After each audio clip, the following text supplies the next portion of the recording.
A very good morning, ladies and gentlemen. Welcome to a new Monday morning. I hope nobody is suffering from Monday blues. Well, I am not because I have somebody very nice from Kolkata, and she is an independent consultant in. She is basically culture and education, and also related to research in pedagogy, capacity building, and she is none other than Miss Shailza Rai. So, welcome, Shailja. And oh my God, why are you putting on a helmet?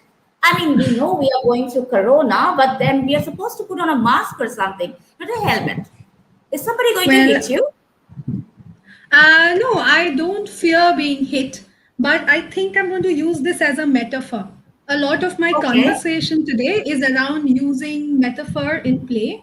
So I will begin with a metaphor and helmet Yes, because it please. symbolizes protective powers in some ways. It's a manifestation of uh, something that protects you, a physical form that protects you. So more on it later. I'll let you say. I think you have a lot to share as well about your program about Getty. So I'll let you get on with it. All right. So, ladies and gentlemen, she's going to speak upon role play in education. And she has, thank you, Shelja, for joining in the disruptive education movement. So, I'm giving you this platform. Go ahead and let us know how role play can be an important ingredient in education. Sure. So I will just first maybe make a tiny correction. It's role of play in education, and role play, of course, is an important part of play itself. So I'll begin with why I'm wearing a helmet to begin with. The helmet protects us from an accident. It protects us from. We have already a helmet was invented because there was already an understanding that something when people drive on the road, especially when they are on two wheelers, whether it be a bike or a cycle, you can meet with an accident.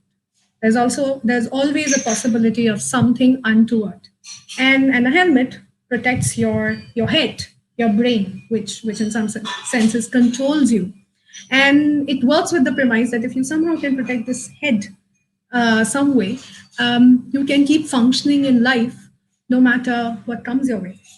And I was about to speak about play, so I thought, why not work with the idea of play itself? Why not have a bit of fun and play myself? Because that is how I've been able to function all this while through the pandemic, before the pandemic, to the many ups and downs of work, of life, and I feel that has given me an insight that I can share, an insight on how play is at the heart of learning, which activates all all capabilities that we have, that we might have to offer, and how that capability can then turn into a functioning that we might have to show to the world,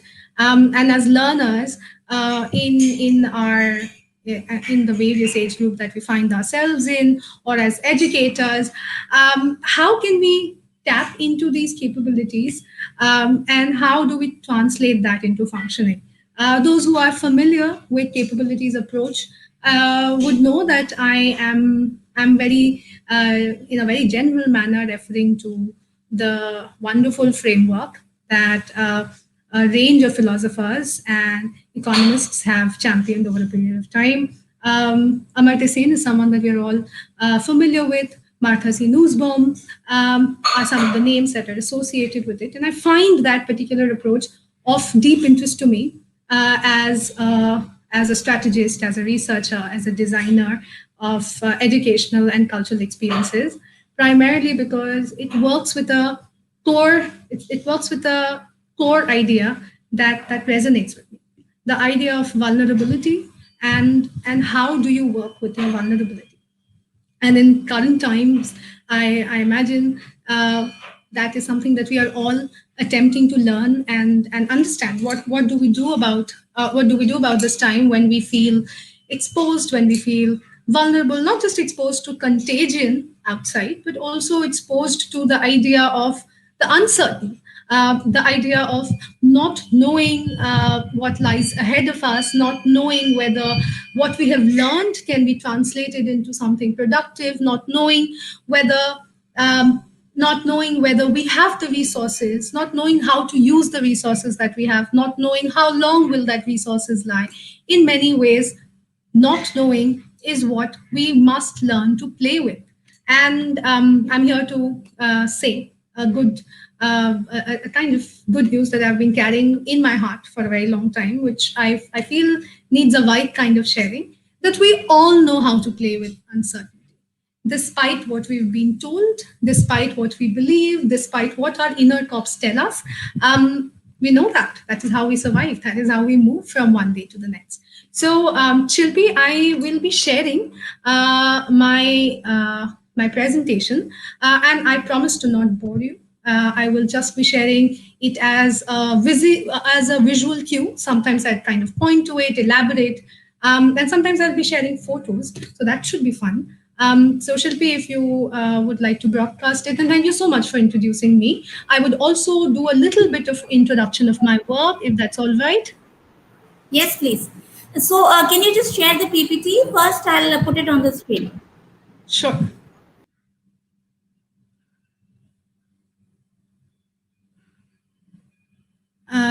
Does this work? Shilpi, can you give me a go ahead? Is this working? Yes, I've added it on the screen. You can go ahead.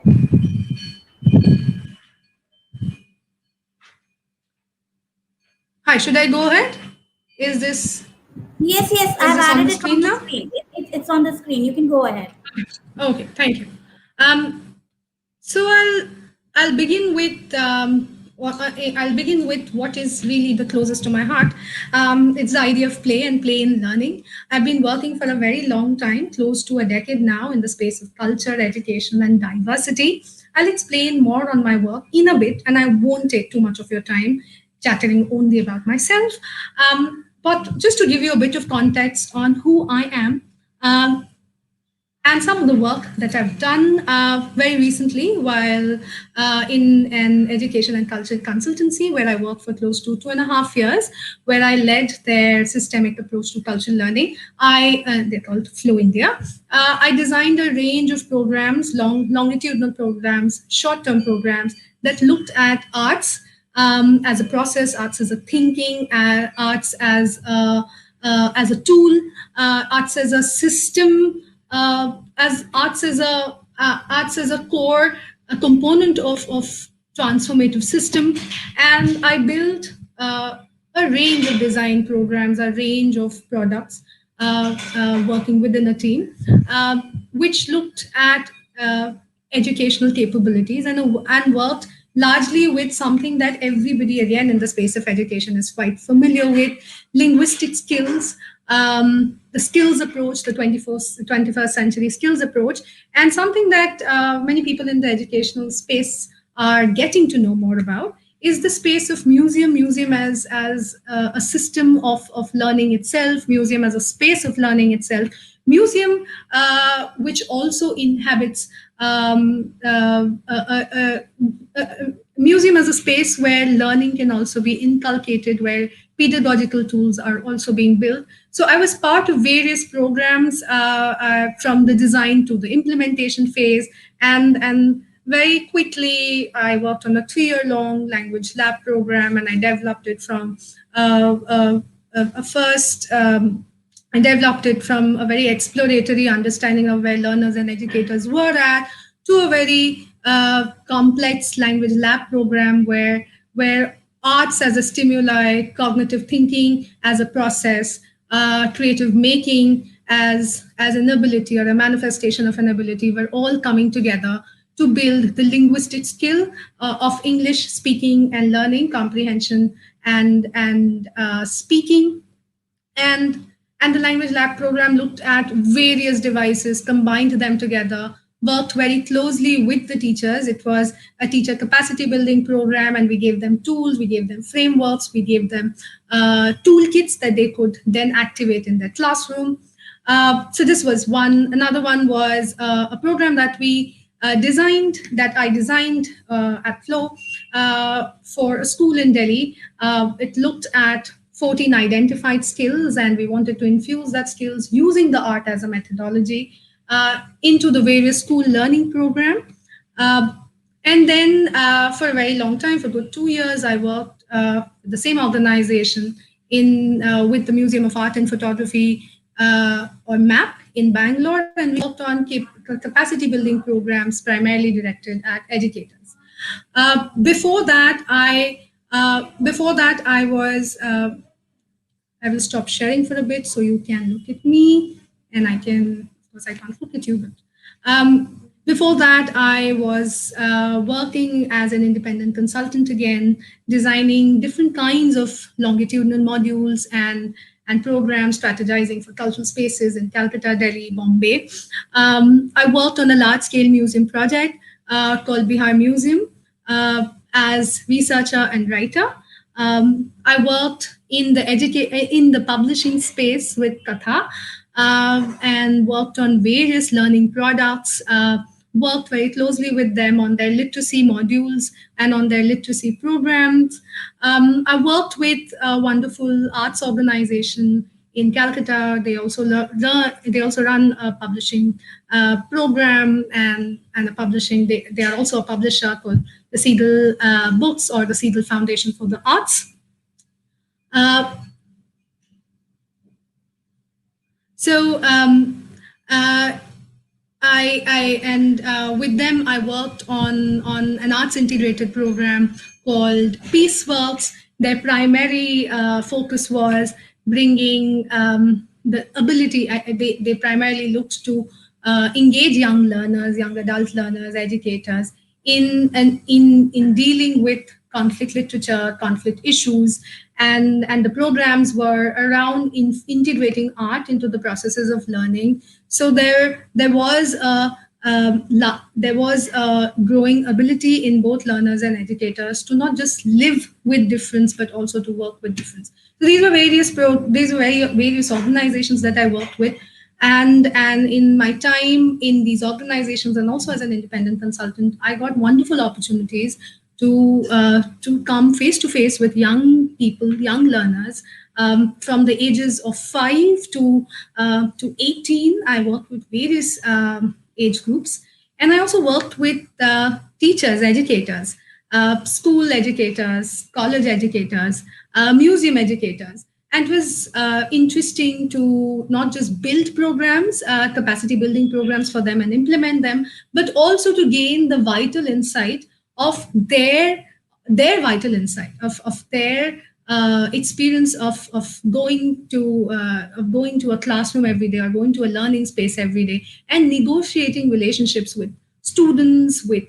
parents, with the entire learning environment, which also sometimes came with management. So it was so I always feel the need to thank the entire ecosystem from where I come, because I've learned from that ecosystem. I've learned from various people, and I hope to contribute to the same space of learning.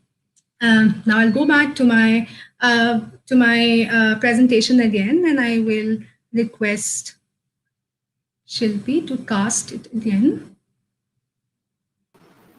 Just add the presentation, I'll add it.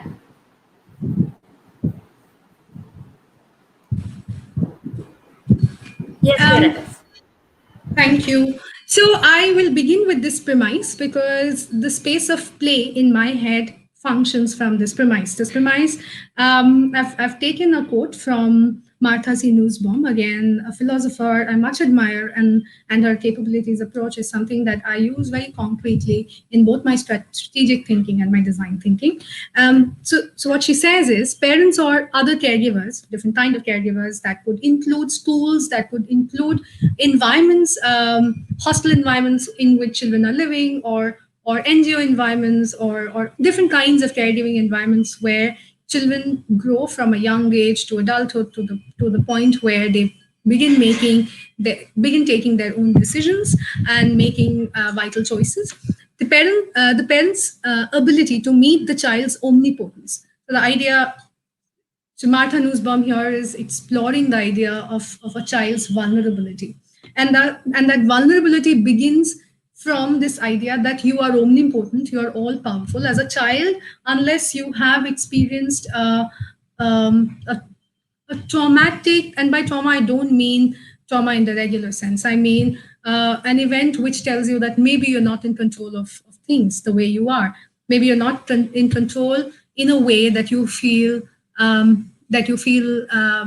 okay. You feel as if there's a sense of well-being around you. So for a child, the sense of omnipotence also lies in knowing that well-being is already pre-given. You already know you will be okay.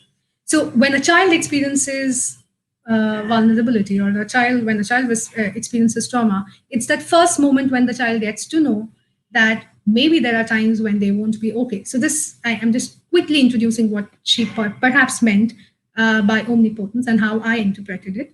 With the suitably responsive and stable care environments, a framework within which trust and interdependence may thus gradually grow. The child will gradually relax its omnipotence, its demand to be attended to constantly, once it understands that others can be relied on.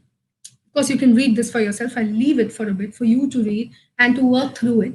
But what I'd like to point your attention to, and which the rest of this little conversation, of course, I'm not getting to hear you, but in my head, I'm already imagining some of the things that you might be asking me, some of the questions that you might have. So in some senses, I'm having an imaginary conversation with you.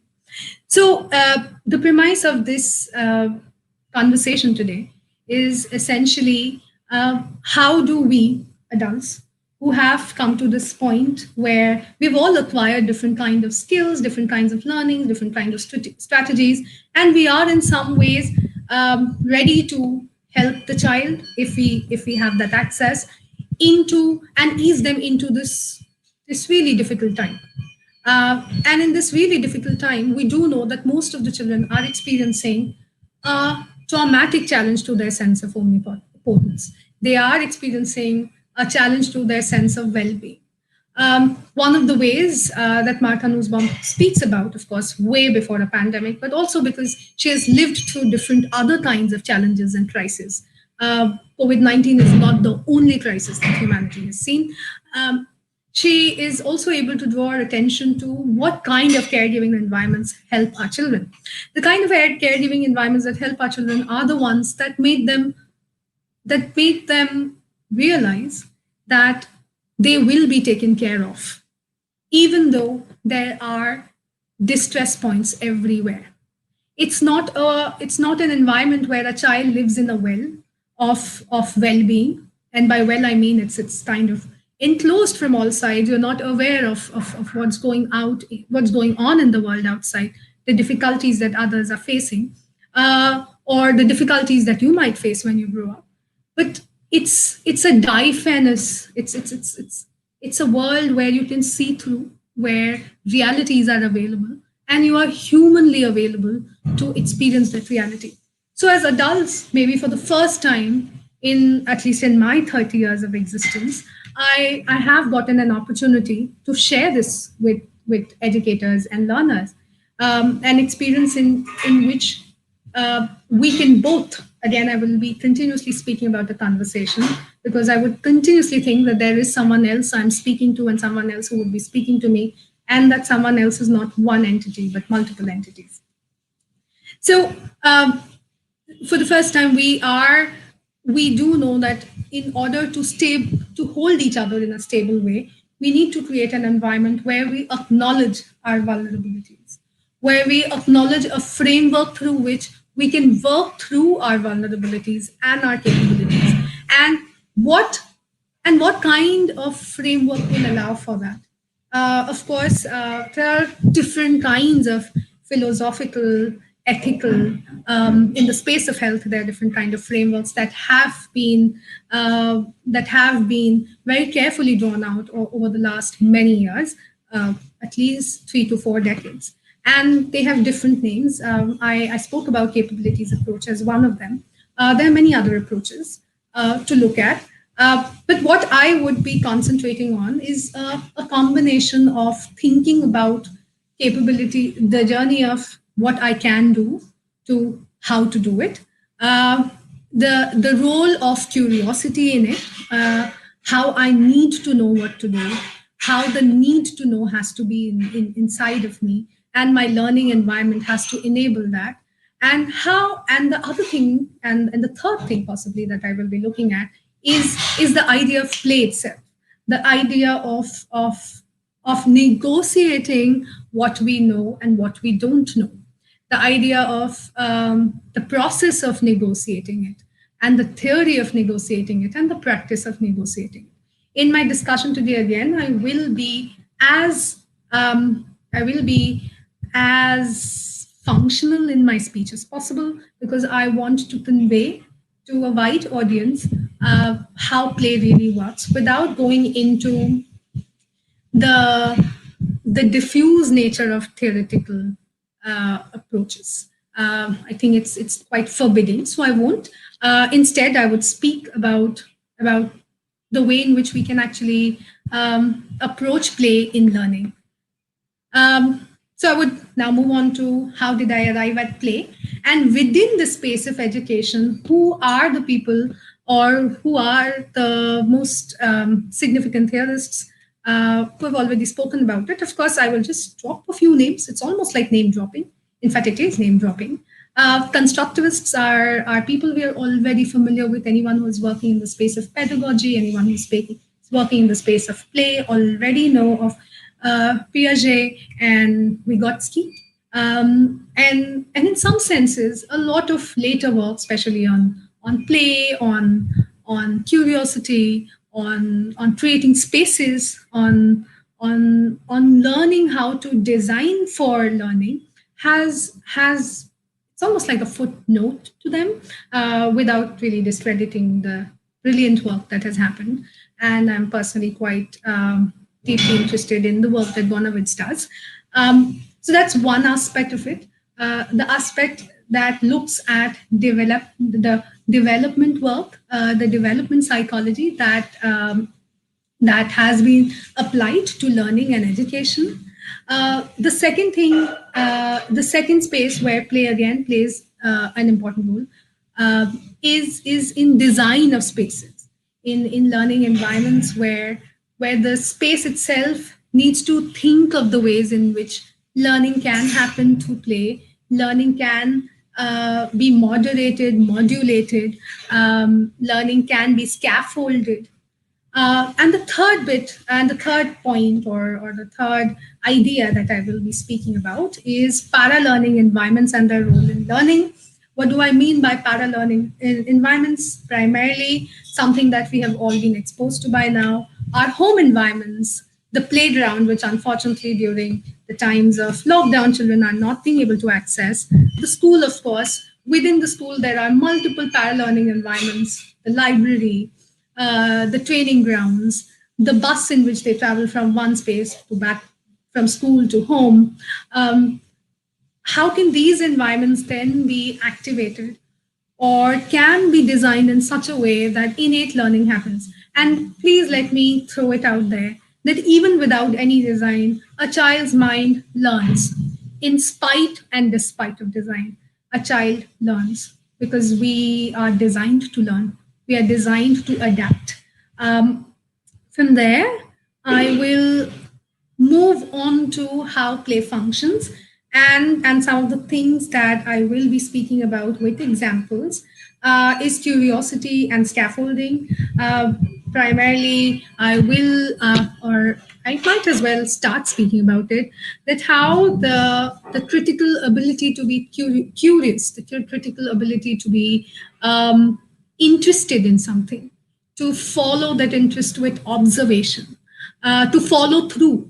Our interest is meaningless if the follow through is not, in some senses, if you don't follow through. For instance, if you were, for instance, when Shilpi began this session, I was wearing this helmet. She showed a level of curiosity. She asked me why was I wearing a helmet.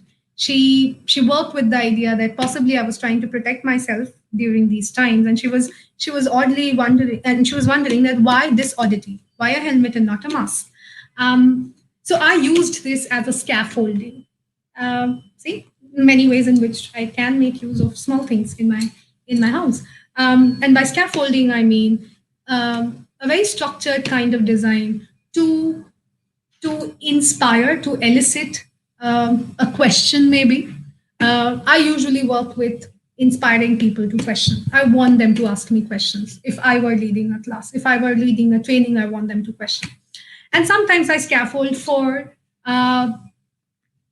people within the workshop, and these can be teachers, these people can be learners, these people can be professionals, to engage with each other. And so basically, scaffolding is a construct, is an idea, is a device, is a worksheet. It's anything that allows you to uh, lead, that allows you to inspire a child into asking a question, and that allows you to um, initiate the process of learning itself, initiate the first step in the process of learning, which is curiosity. And of course, scaffolding can be used for various purposes. Scaffolding is primarily a kind of device that you can use to achieve an outcome. Uh, People who are already familiar with Vygotsky know what I mean, in specifically in the space of education. It's very beautifully designed, sometimes beautifully and sometimes not so beautifully designed worksheets. That also works as a good scaffolding. Sometimes the learning environment that we create can also be a good scaffolding. Then the next stage to working with play, or the process of play, is creative angst and disruption. Um, Immersing a child or immersing an adult in a learning process is going to be a steadily boring process if they do not experience a certain kind of challenge. There has to be a rising challenge, and that rising challenge may be met with, because we are emotional beings, and as educators, as designers, as strategists, we, most of us, are acknowledging it more acutely now than before, that angst, or the emotional being, is what we bring to the table, even as learners and educators. It's that point at which we experience angst that a disruption happens. I use this word disruption primarily because the session that Getty invited me for looks at the new disruptive strategies that we possibly can introduce to transform learning. And I will go further and argue that any good learning has been disruptive, because it gives you a moment to experience angst. You experience a certain kind of um, it's almost like it's the first time when you experience not knowing. It's the first time when you experience that what you have previously known is possibly faulty, or it needs updation. And how we respond to that challenge, is often the way in which learning happens. Because the next stage to creative angst in the process of learning, of course, is when you experience play. If you experience the freedom of play, you work with. I will stop sharing again, so I can speak more comfortably. Uh, is when you experience, you have an idea, or you are working on a math, you're working at a math problem, and suddenly you are intensely worried that possibly you won't get an answer. And at that point of time, you're experiencing angst. It's something that you haven't experienced before. Earlier, you've had a very smooth kind of relationship with mathematical problems. You solve them easily. But this one point at which you know that your brains or your learning capacity is just not responding the way in which it should, is also the most human moment of learning. And that kind of human moment is the most potent one, because that decides whether you would get interested in math, possibly in a sustained way, or not.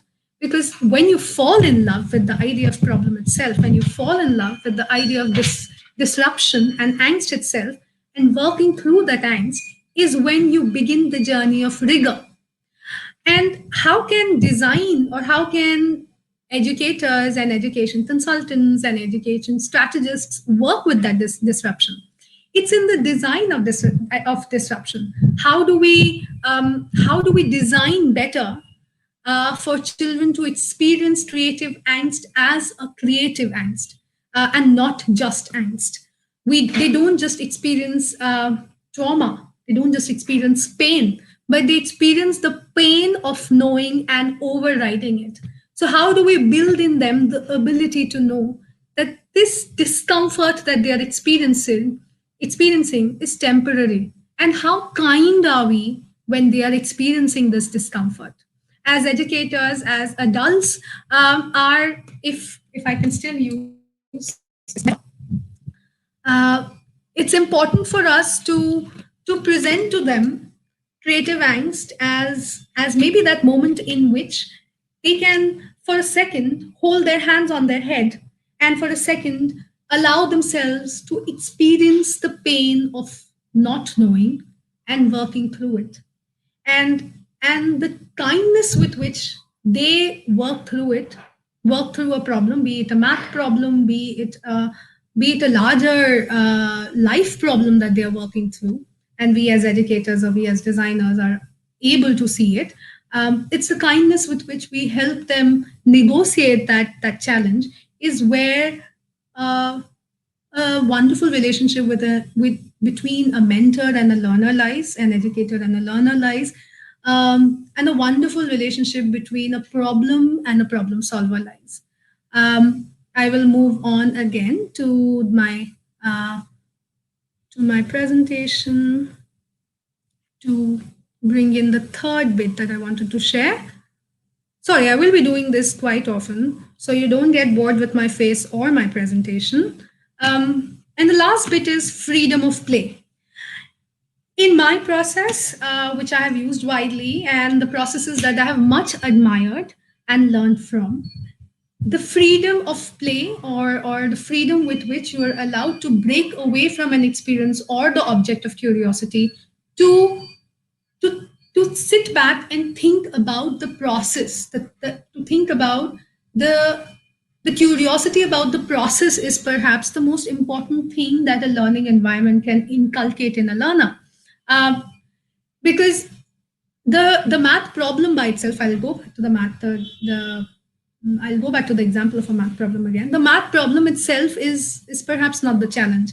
It's the process of arriving at the math problem. It's the process of going forward with the math problem is where the real learning lies. You may or may not come up with the right answer. Maybe there aren't right answers. Maybe there are multiple right answers. And what kind of math problems are we setting for our learners? Are these definitive math problems which have just one and only responses? Yes, maybe in some cases. But do we also give our learners opportunities to explore multiple response answers? Do we want to give our learners opportunities to explore problems that do not have any answers? And what happens, and this is where I mean by scaffolding, what happens when in a math class you explore the problem of not having a solution at all? What happens when in a math class you expose your learner to the idea of not being able to solve something as not a bad thing? This is where the idea of play lies as well. You role play, or you kind of engage with the problems, you negotiate the problems, and you soon learn to see that what you have been seeing as problem is just a mindset. It's just the way in which you're perceiving something. From there, I will move on to the next bit. Since I've prepared a slide, I might as well show some fun things to you. I was conducting a session called Museum in a Book. And I wanted to, of course, within this session, I wanted young learners, it was open to 8 to 11. I wanted young learners to experience joy of reading a book, but also experience the thinking that lies hidden in the words, in the design of the words, and the thinking that lies hidden in the book. And I wanted to open them to the museum in a book. It's also a project. It's also a project it's an ongoing project for me, and I have been attempting to craft it and bring it to learners and educators. I began this work at Flow, So we were working on a book together, and there was this little question that I threw at them, and I asked them to mime. This is where the process of both thinking and doing comes very closely together for me. And I have widely used art, or I have used the processes of the arts to invigorate the process of thinking in learners. Mime, I realized, was a useful. It was a useful tool. I hate using the word tool for mime because it's also a beautiful craft. It's also a beautiful art form itself. But here, in this particular learning situation, it was a tool. I wanted them to imagine the idea of what if I were anywhere in infinity, where will I like to be? I'd like to be in. They had to describe the word. So I knew my learners would immediately think of, or the participants in this workshop would immediately think of verbal content. They would think of words, descriptive words. But I didn't want them to use language to define it for me. I didn't want them to use physical, not physical, because it was an oral environment. I didn't want them to use verbal language to communicate it to me.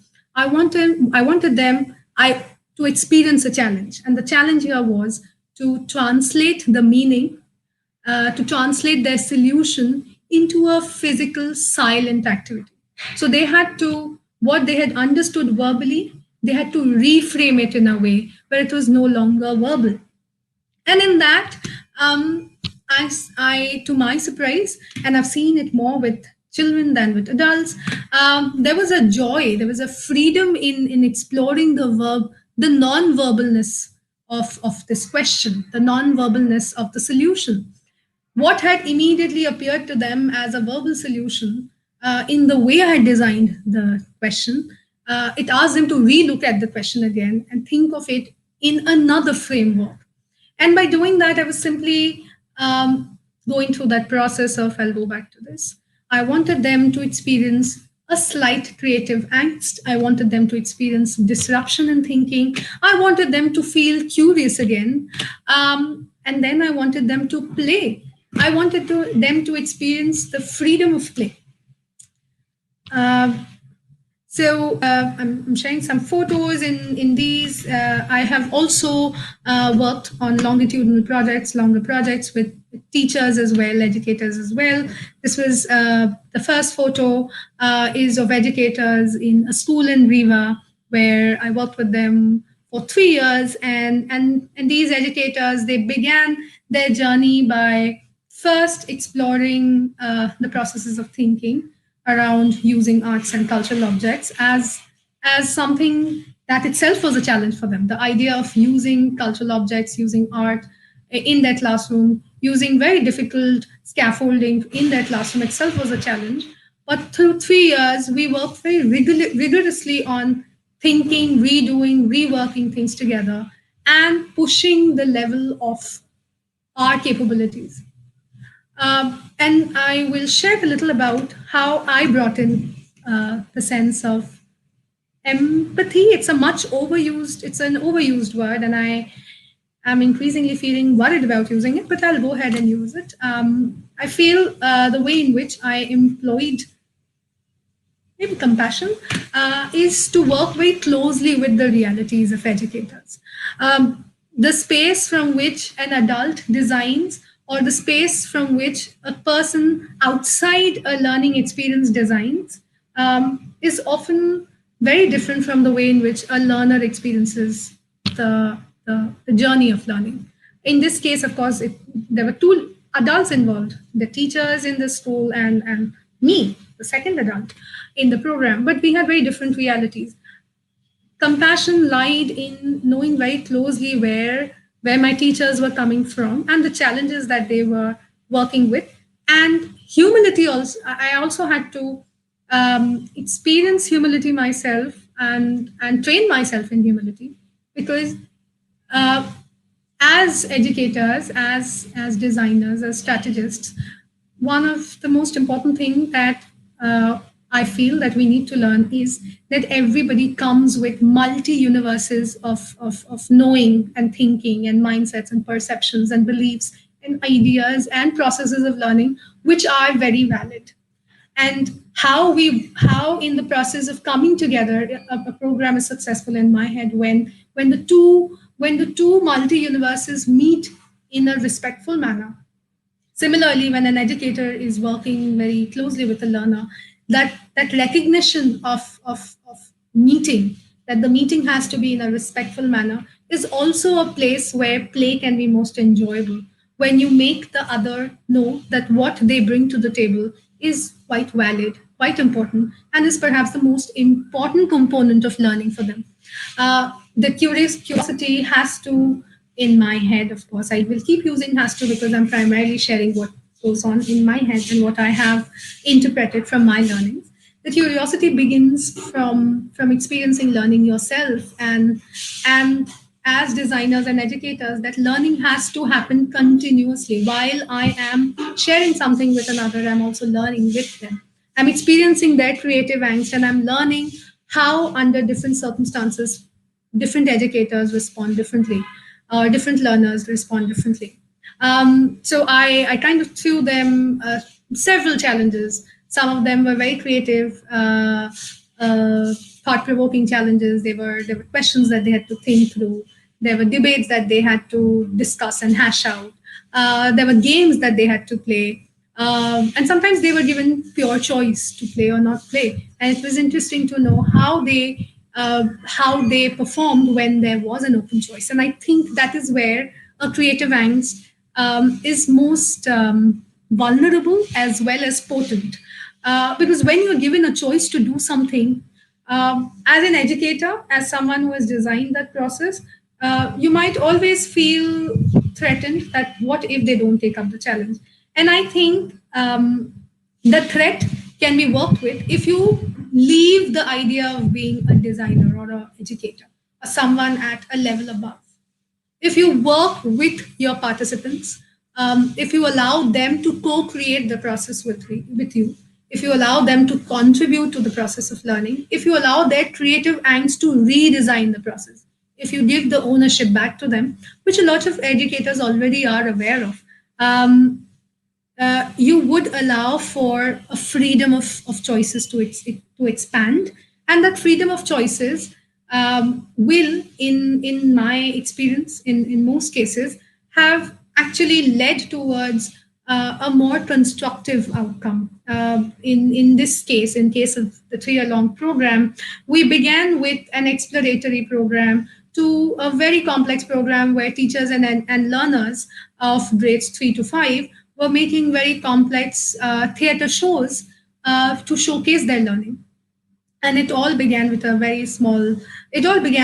a series of probes that were given to them, and they were made complex over a period of time. And that complexity worked with the creative angst that the educators and learners were experiencing. The second photo was of a program that we launched at in the end of 2019-20, and before the launch, of course, the pandemic hit. So the program had to be translated from a physical plus digital version to a digital version. And a creative angst is also something that I experienced for the first time in such a definitive manner. I had to rethink the way in which engagements had to be planned with educators who were rethinking the ways in which their engagement, their classroom experiences, their classroom outcomes had to be mapped. And some of our core learning, some of our core work with the skill set that we were exploring, curiosity, creativity, persistence, we saw the application of it. And we learned with a humbling, with a sense of humility for me, for sure, that a lot of learning really happens within a scenario, and you work within a scenario, and the possibilities of freedom that you have created is where the learning happens.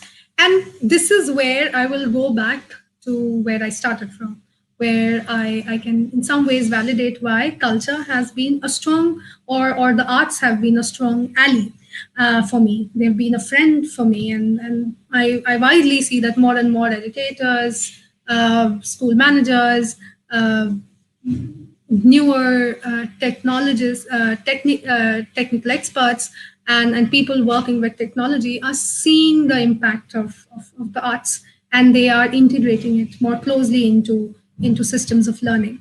It's because the way in which art functions is at multiple level. It works in the space. It works with your thinking capabilities. It works with your doing or making capabilities. It works with your ability to analyze, synthesize.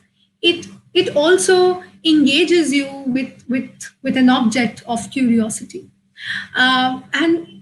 And in the process itself, in the circular process where you begin with an object, you begin with a point of curiosity and you come back to a point of curiosity, you experience multiple cycles of freedom. And in those multiple cycles of freedom and the joys of play, you start negotiating angst as a creative angst. It's no longer a pain point, but it's a creative pain point. It's a pain point that you engage in to understand your own ability to rigorously perform something. Um, this, in some senses, is the long and short of what I have to share. A little bit about the process of play, the museum in a book series that I spoke of, and in some senses how I move from scaffolding to disruption. Disruption is when a process that you've created has to, there in my head, it needs to have a point where it it breaks away from itself, because only when you allow your learner or you allow your participant to break away for deep reflection or play, and deep reflection is also is also a space of play, because you are playing with the thoughts, then is when learning happens. um, so that in some senses is long and short of my of what I might have to say. And maybe I'll just share my contact if you have any further inquiries. And with that, I stop sharing and I go back to Shilpi um, and ask her if she has any questions, and if we can, or if you want to play a little, or if there are other questions, or So I did understand the entire thing. Um, so what you're talking about in, like, in India, it's a traditional school system, right? I mean, we believe in instructional kind of teaching. I know we are going through a lot of changes, and people are bound to now accept those changes. So blended learning, flipped learning, all these things are coming into this. So this concept, which is like, I wouldn't say very old, or like it's not very. I mean, people don't know about it, but they do. How do you think, along with the curriculum that we have, the kind of curriculum that we have, the kind of teaching scenarios that we have in schools, how is this going to be blended into it? Wouldn't it, so. wouldn't it, take away, like, we have a 40-minute period, right? That is how a standard period in every school is.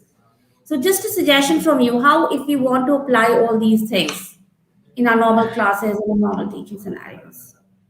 So, thank you for the question, Shilpi. This is a question that I have experienced in all my experience design so far, because, as I shared, I worked very closely with teachers, and the process has always been interesting, because it's teachers bring back their realities, the realities of a 40 minutes class. And during the pandemic, most of the schools actually had to reduce their school time when they were allowed to go online and teach, and they were constantly struggling with delivering the lessons, finishing the curriculum as it had been set. And even though, of course, most schools were very lenient, the boards as well were going back and forth, but they were also coming to an understanding of how the learning outcomes had to be achieved differently. But it was still a reality. This 1 year, this 2 years, or the 5 years of the school learning had to happen in a certain way.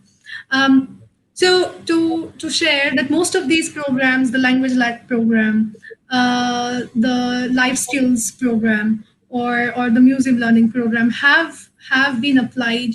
Uh, the language lab program was applied in a school environment itself. with great 3 to 5 teachers, and we worked very closely, worked within their timelines. We kind of we advised them on how to stage it into in such a way that that it kind of we kind of advise them on how to stage it across a week, a month, what kind of cycles to. So often, my suggestion would be is for educators, because for every program, this kind of art driven curiosity and creative thinking learning programs can happen very. I mean, it would be effective when educators themselves participate in in the in the process of structuring it. So a lot of times in the longitudinal programs that I designed, we worked very closely with how many minutes of a class time they could give, if it was just one class in a week or 20 class in a week. And the activity or the process or the design of it was changed in accordance to what was the possibility within that environment. My learning has been that while teachers begin with the idea that, sorry, I think my toy uh, is too cumbersome now. While teachers begin with the idea that it's too hard, because at the very beginning, the first creative angst that they experience is, what is this? What is this art learning process? What is this stimuli of art? Do I even understand art? I There was a museum learning program, and I've been a part of it for the last 2.5 years, 2 years now. I was a part of it until September. And one of the questions that teachers kept coming back with, but do I know how to engage with arts? And sometimes when they knew how to engage with arts, they would ask, but what do we do with the arts? What do we do with the arts do we just use it as something that, makes the class entertaining? But that's where I will go back to what I was speaking about. It's the cognitive process, it's the thinking process that we engage with, and we see the alignment between the thinking process, which lies at, say, the heart of observing an object and thinking with an object like a helmet. When I start thinking about the metaphor of a helmet, and then see, maybe embed it in my lesson in a way where the same thinking process seamlessly moves into the thinking process that I'm exploring with the with the theme that I'm trying to teach in my class. For instance, if it were, say, if you were teaching uh, probability to a class 11-year-old, and you were engaging them with the idea of how the idea of multiple responses, multiple scenarios, can is at the heart of the complex thinking that lies in probability. That's like the mathematical underpinning of probability. And then you tie it with several other creative stimuli that also explore. So in our journey, in our design, in my design personally, I have often looked at seamless ways in which the thinking that lies in a stimuli can then be connected with thinking that lies in a class Exactly. actual experience. And that is where teachers also find it most useful. I also believe that thinking with the arts is a cumulative process. In most of the schools that I work with, the first year in which the manner in which the educators engaged with it was very different in as opposed to the third year, because there's also a level of familiarity. There's also a level of engaging with the creative angst. It's also teaching itself is a creative journey, but also within that creative journey, when multiple kinds of learning systems, learning technologies, and learning processes and pedagogical tools are being available to teachers. And I understand in today's time it's very complex, quite, and in some senses in a very harsh way.